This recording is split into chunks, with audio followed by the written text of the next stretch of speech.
Ernst Inger, prkostan život jednog anarha. Najzanimljiviji, najpronicljiviji i eventualno preteći tip pisca i mislioca nije onaj koji samo prkosi konvencionalnim kategorizacijama misli, već onaj koji nudi duboku, prodiruću kritiku iluzija koje mnogi smatraju za dogmu. Jedan od takvih, Ernst Jünger, pisac čiji prvi radovi dolaze do izražaja tokom Nemačke Vajmarske republike, gde u formi dnevničkih zapisa prikazuje svoje iskustvo jurišnika sa prve linije fronta u borbama tokom Prvog svjetskog rata. Kontraverzna priroda njegovog pisanja, kao i njena dugotrajnost, dokazuje i činjenica da je i dalje jedan od najvažnijih književnika i kulturnih, ali i najomraženijih ličnosti 20. veka u Nemačkoj. Kada je imao 98 godina, Inger je bio predmet intenzivno neprijateljske razmene u New York Review of Books između jednog obožavaoca i kritičara njegovog rada. Na njegov 100. rođendan u istočnom Berlinu održan je veoma oštar i podrugljiv muzički performans koji je njemu posvećen. Sa druge strane, Inger je dobitnik najprestižnijih književnih nagrada u Nemačkoj, Goetheove i Schillerove nagrade. Postao je rimokatolik u 101. godini, dobio je pohvalu od pape Jovana Pavla II, a bio je i počasni gost francuskog predsjednika Françoisa Mitterranda i nemačkog kancelara Helmuta Kohla na ceremoniji francusko-nemačkog pomirenja u Verdenu 1984. godine. Iako je bio izuzetno uspješan i gotovo u svakoj fazi svog života, veoma dugog života, njegov rad u periodu Vajmarske republike ne samo da mu je obezbedio prisustvo u nemačkoj kulturnoj i političkoj istoriji, nego je njegov tadašnji rad postao merilo kojim se veći deo njegovog kasnijeg rada procenjivao i zbog čega se njegova reputacija dovodila i još uvek se dovodi u pitanje.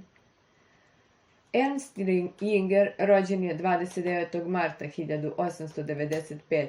u Heidelbergu, ali je odrastao u Hanoveru. Njegov otac, koji se također zvao Ernst, bio hemijski inženjer koji se obogatio na rudnicima kalijuma, čime je omogućio sebi da ode u penziju u svojim 40. Iako odgajan kao evangelistički protestant, Jüngerov otac nije verovao u konvencionalne religije, što je bio slučaj i sa njegovom majkom, Karolinom, obrazovanom ženom srednje klase, čija su interesovanja bila vezana za bogatu nemačku književnu tradiciju, kao i za borbu za žensku emancipaciju. Politički gledano, njegovi roditelji su bili liberali, ne baš radikalni, što je bilo tipično za buržoaziju u usponu u periodu pre rata. Ernst Jünger odrastao je u tom bogatom i sigurnom buržoaskom okruženju. Njegove kasnije aktivnosti i verovanja koje je ispovedao mogu se najlakše razumeti kao revolt protiv komfora i sigurnosti u kojima je vaspitan. Kao dete bio je strastveni čitalac priča o avanturistima i vojnicima, ali i loš đak koji se nije dobro prilagodio veoma krutom pruskom obrazovnom sistemu.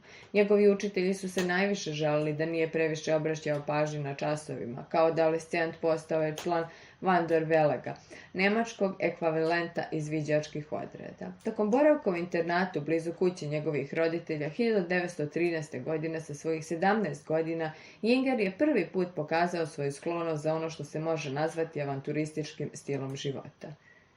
Samo 6 meseci pre maturiranja Jünger je bez ikakvog znanja i razgovora sa porodicom napustio školu i pobegao.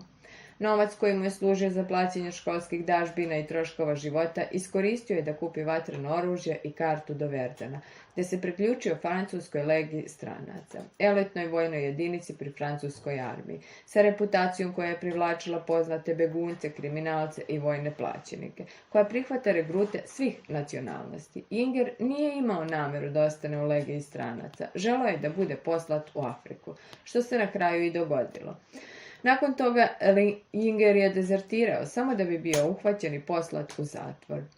Jüngerov otac pronašao je sposobnog advokata za svog svojeglavog sina koji je osigurao njegovo oslobođenje. Na kraju, Jünger se vratio školi sa zakašnjenjem i uspeo da je završi. Ubrzo nakon toga Jünger je ponovo vratio se vojničkoj uniformi. Vojnik i pisac ratnog dnevnika. Leta 1914. godine Jünger se odmah prijavio kao dobrovoljac, kada je čuo da je Nemačka ušla u rat. Nakon 2 meseca obuke priključio se rezervnoj jedinici koja je bila stacionirana u opštini Šampanja. Inger se bojao da će rat biti završen pre nego što bude imao priliku da ga istinski doživi. Ovakav stav nije bio neuobičajen za mnoge mlade vojnike koji su se borili za svoje države. Postavljalo se pitanje zbog čega je toliki broj mladih ljudi sa takvim entuzijazmom želelo da gleda smrti u lice. Možda zbog toga što su mnogi od njih nisu bili svesni kakve strahote su ih čekale.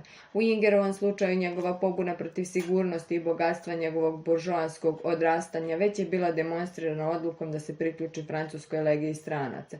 Zbog svog srednjoškolskog obrazovanja, nešto što vojnicima koji su poreklom bili iz nižih slojeva nije bilo pristupačno, Inger je bio izabran da pohađa obuku za oficira.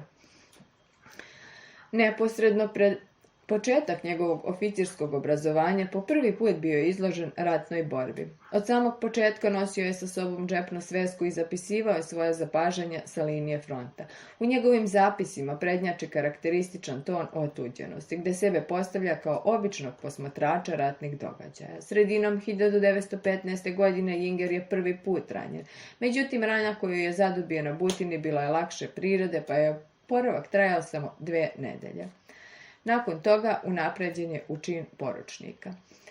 U 21. godini Inger postaje vođa izviđačkog tima na Somi, čiji je zadatak bio da tokom noći traži mine koje su postavili Britanci. U to vrijeme stekao je reputaciju hrabrog vojnika, koji za razliku od mnogih nije razmišljao o sopstvenoj bezbednosti. Posebno snažan utisak na njega ostavile su čelične mašine koje su se koristile tokom rata. Tokom bitke na Somi ranjen je 3 puta, za što je bio nagrađen gvozdenim krstom prvog reda. Nakon oporavka ponovo se vratio na front. Tokom jedne bitke odlučio se na jednu vrlo rizičnu akciju, kada je brojčano nad moćnim Britancima suprotstavio sa samo 20 ljudi. Prebačen je da se bori sa Francuzima u Flandriji, gdje je izgubio 10 od 14 vojnika i bio je ranjen u levoj ruci tokom francuskog granatiranja njihovih položaja. Zbog velikih ljudskih gubitaka bio je dosta kritikovan od strane nadređenih oficira, zbog čega je Inger počeo da stvara prezir prema vojnoj hijerarhiji, smatrajući da je napredak u njoj vezan isključivo za klasni položaj pojedinca, a ne za iskustvo u borbi. Na kraju 1917. godine, prošavši već skoro 3 ratne godine, Inger je 5. put bio ranjen tokom iznenadnog napada Britanaca. Bio je pogođen metkom u glavu, kojemu je napravio 2 rupe na šlemu. Zbog zasluga u ovoj bici dobio je orden ukrštenih mačeva vladarske kuće Hohenzoller. U martu 1918. godine Inger je učestvovao u još jednoj bici sa Britancima, izgubivši 87 vojnika od 150. Na frontu ništa više ga nije inspirisalo, kao lična hrabrost i izdržljivost koju pokazuju vojnici. Jednom je pao na zemlju u suzama ispred mladog vojnika koji je nekoliko dana pre toga mogao da ponese samo 1 torbu municije, dok je u tom trenutku, nakon što je preživeo napad britanskih granata, bio sposoban da ponese 2 torbe municije.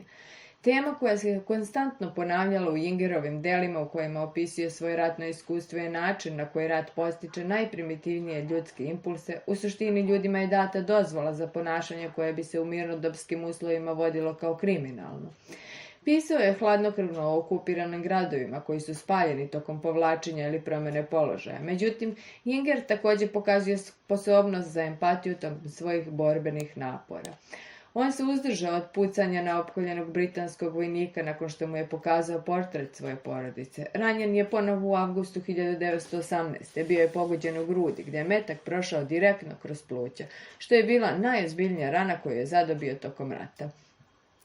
Nakon što je bio pogođen, uspeo je da puca i smrtno rani britanskog oficira. U pokušaju da ga tako teško ranjenog nosilima prenesu sa bojnog polja, jedan vojnik koji ga je nosio pogođen je bio smrtno ranjen. Nakon toga drugi nemački vojnik prebacio Ingera na svoja leđa, međutim i taj vojnik je bio smrtno pogođen. I Inger je pao na zemlju. Na kraju, lekari su uspjeli da ga spasu i izvuku iz opasnosti. Ovo je bilo posljednje Ingerovo iskustvo tokom Prvog svjetskog rata. Kroz čeličnu oluju. Ingeru se na duže staze dosta isplatilo vođenje ratničkog dnevnika. On je postao glavna tema njegove prve i najpoznatije knjige, Čelične oluje, koja je objavljena 1920. godine. Inspiraciju za naslov Inger je našao u starom islamskom mitu. Inger je knjigu objavio posle sugestije svoga oca. Antiratno raspoloženje je bilo ekstremno veliko u to doba u Nemačkoj. Inger nije uspeo da nađe izdavača, pa je njegov otac u posljednjem trenutku uspeo da dogovori da se knjiga izda u privatne svrhe.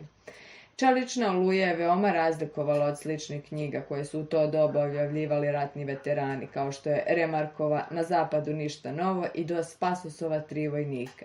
Ingerova knjiga nije ni malo slična delima koja ova druga dva autora koja su se razočarali u rat i njegove užase. Umjesto toga, Inger prikazuje rat kao avanturu u kojoj je vojnik suočen sa najvećim mogućim izazovom, da se bori do smrti sa neprijateljem. Iako je Inger smatrao sebe rodoljubom i pod uticajem Morisa Baresa postaje veoma oštar nemački nacionalista, njegov prikaz borbe u ratu kao idealnoj prilici da se ljudska volja testira prevazilazi uobičajene stavove koji su u to vrijeme bili zastupljeni kod nemačkih nacionalista. Za Ingera ratnik nije samo onaj koji ispunjava patriotsku dužnost, pokazujući time svoj duboko osjećaj lojalnosti prema svojoj zemlji, niti je to stereotip vojnika koga čast i pokornost obavezuju da prati naređenje svojih pretpostavljenih u strmoglavom maršu ka smrti. Niti je ratnik idealista koji se bori za veće dobro, kao što su politički i religijski ideali. Umjesto toga, rat sam po sebi je ideal za Ingera. Po ovom pitanju vidi se uticaj Ničea, čija izreka dobar rat opravdava svaki povod, daje zgodnu potporu Ingerovim opisima borbe vojnika na život i smrt. Ovakav Ingerov pogled na rat najbolje ilustruje posljednja strana knjige prvog izdanja Čelične oluje. Iako je u drugom izdanju na kraju knjige dodat nacionalistički poklič Nemačka je večna, ne može umreti, koji je kasnije obrisan u trećem reizdanju koje je objavljeno 1934. godine kada su već nacionalsocijalisti došli na vlast, originalno izdanje se završavalo scenom u kojoj Inger se nalazi u bolnici gdje se oporavlja od posljednje rane koju je zadobio tokom rata.